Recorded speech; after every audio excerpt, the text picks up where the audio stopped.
స్వస్థతశాల ఇది నా యేసు నివసించశాల.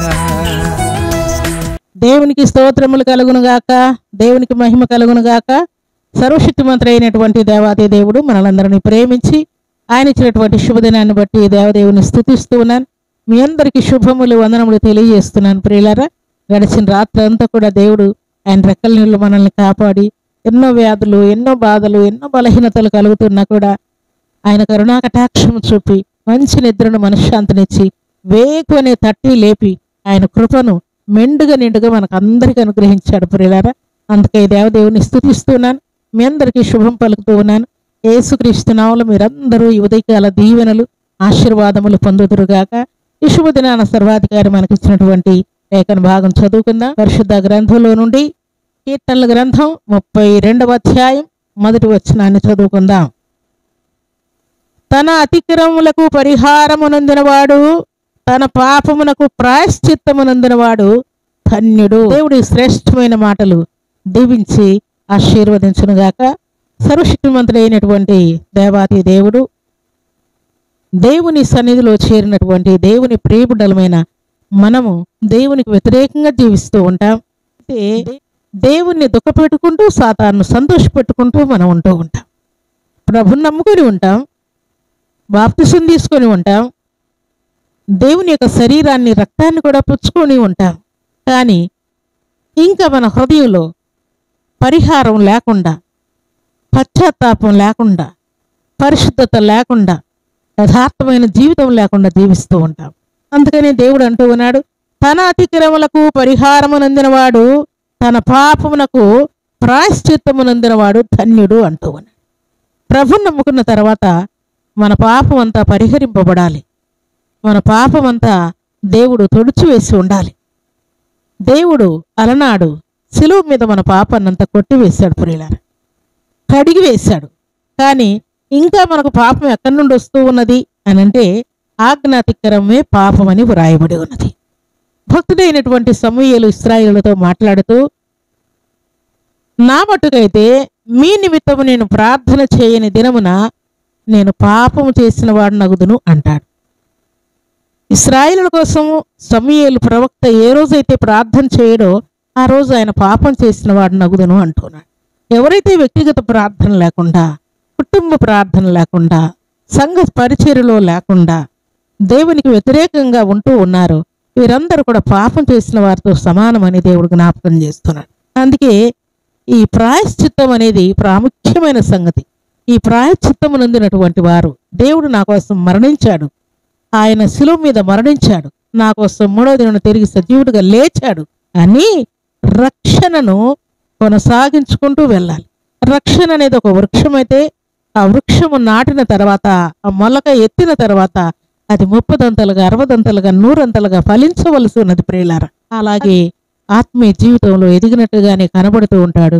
వాడు మెల్లిమెల్లిగా మెల్లిమెల్లిగా చనిపోతూ ఉంటాడు ప్రియులారా. అందుకే దేవుడు అంటూ ఉన్నాడు, నిశ్చయముగా ప్రాయశ్చిత్తమునందిన వాడు ధన్యుడు అని దేవుడు అంటూ ఉన్నాడు. తర్వాత కీర్తనల గ్రంథం 65వ అధ్యాయం 4వ వచనం చదువుకుంటే, నీ ఆవరణములో నివసించినట్లు నీవు ఏర్పరచుకొని చేర్చుకొని వాడు ధన్యుడని వ్రాయబడి ఉంది. దేవుని మందిరంలో దేవుడు చేర్చుకుంటూ ఉంటాడంట ఆయన ప్రజల్ని, ఆయన కుమార్తెలని, ఆయన కుమారులను దేవుడు చేర్చుకుంటూ ఉంటాడంట.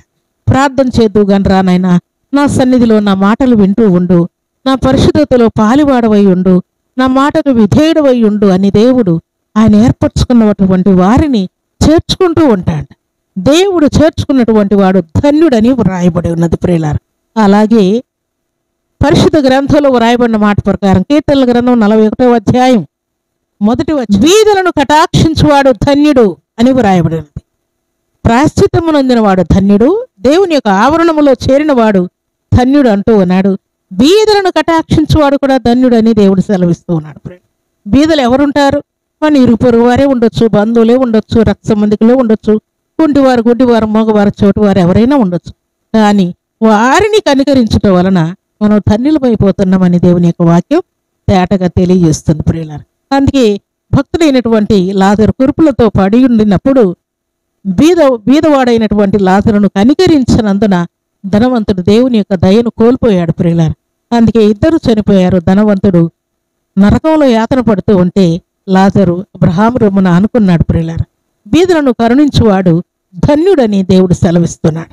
అటు ధన్యులే పరలోక రాజ్యానికి చేరేటువంటి వారుగా కనబడుతూ ఉన్నారు. సర్వశక్తిమంతుడు అయినటువంటి దేవాతి దేవుడు సెలవిచ్చిన మాట ప్రకారం ఈ ధన్యత ఎలాంటిది అని అంటే అన్ని ఆశీర్వాదాలతో కూడినటువంటి ధన్యతనే దేవుడు ధన్యుడు అంటూ ఉన్నాడు.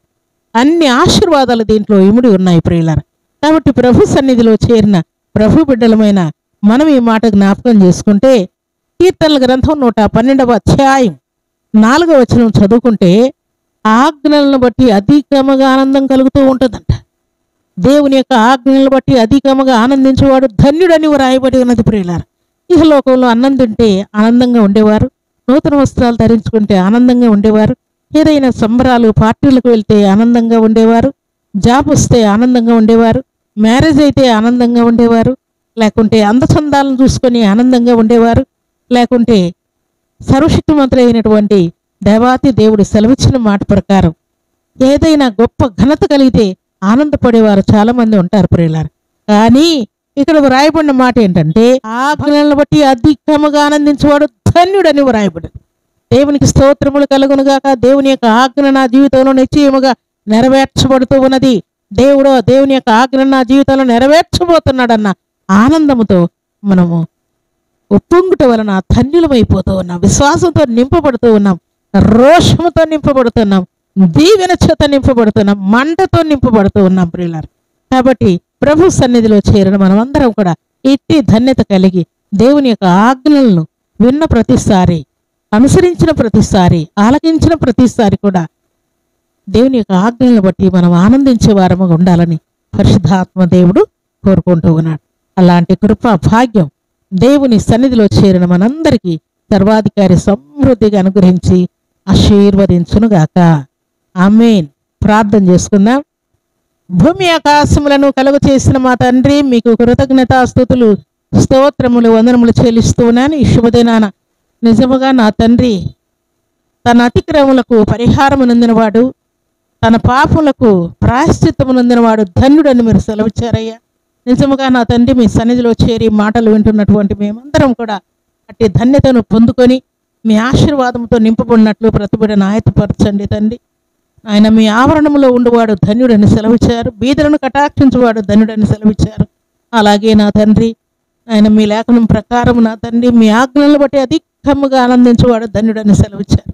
అట్టి ధన్యతతో తండ్రి మా ప్రియబిడ్డలందరినీ నింపండి దేవా.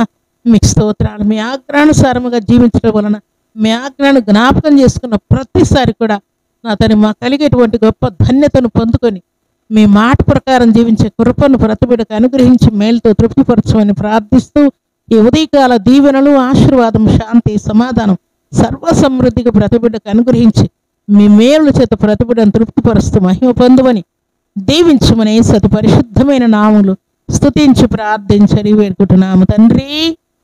ఆమేన్.